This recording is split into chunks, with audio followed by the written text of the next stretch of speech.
नमस्कार. प्रज्ञास कॉर्नरमध्ये आपल्या सगळ्यांचं स्वागत.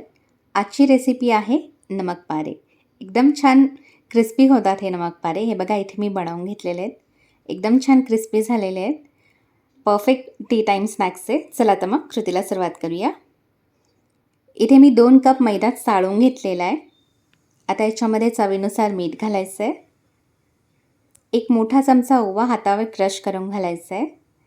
मी ओव्याच्या फ्लेवरमध्ये बनवते. आपल्याला हवं असेल तर जिरं पण घालू शकता. 1 मोठा चमचा जिरं घातलं तरी चालेल किंवा फ्लॅक्सीड घातले तरी चालेल. खूप छान टेस्ट येते त्यानेसुद्धा. मिक्स करून घ्यायचं आहे. आता याच्यामध्ये पाव चमचा हळद पावडर घालायची आहे. हिंग घालायचं आहे पाव चमचा.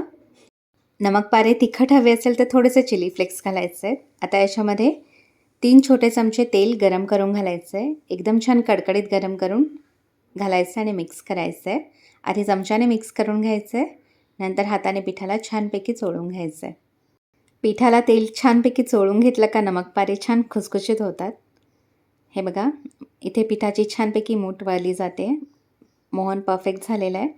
आता याच्यामध्ये पाणी घालायचं आहे. थोडं थोडं पाणी घालायचं आणि सेमी सॉफ्ट असं पीठ आपल्याला भिजवून घ्यायचं आहे. हे बघा जसं लागेल तसं पाणी घालायचं आहे.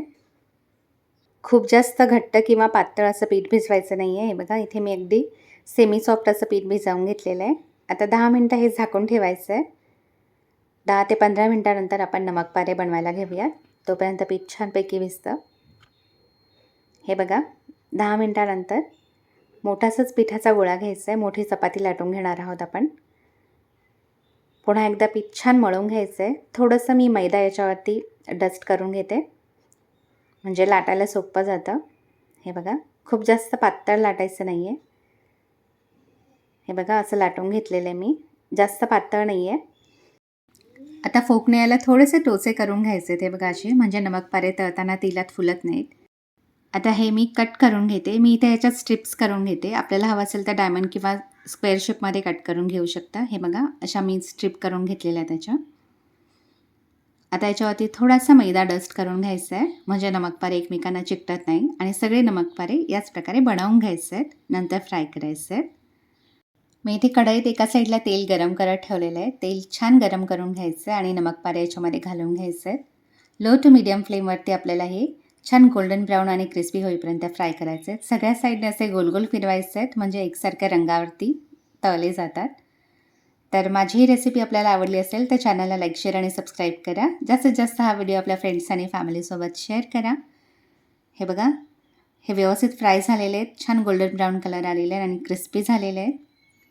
तेल निथळवून घ्यायचं आणि टिश्यू पेपरवरती काढून घ्यायचं आणि थंड झाल्यानंतर एअरटाईट कंटेनरमध्ये भरून स्टोअर करायचे. परफेक्ट टी टाईम स्नॅक्स आहे. नक्की करून पहा आणि कमेंट बॉक्समध्ये मला आपले रिप्लाय नक्की कळवा. हा व्हिडिओ पाहिल्याबद्दल आपल्या सगळ्यांचे खूप खूप धन्यवाद. पुन्हा भेटूया अशाच एका नवीन व्हिडिओमध्ये.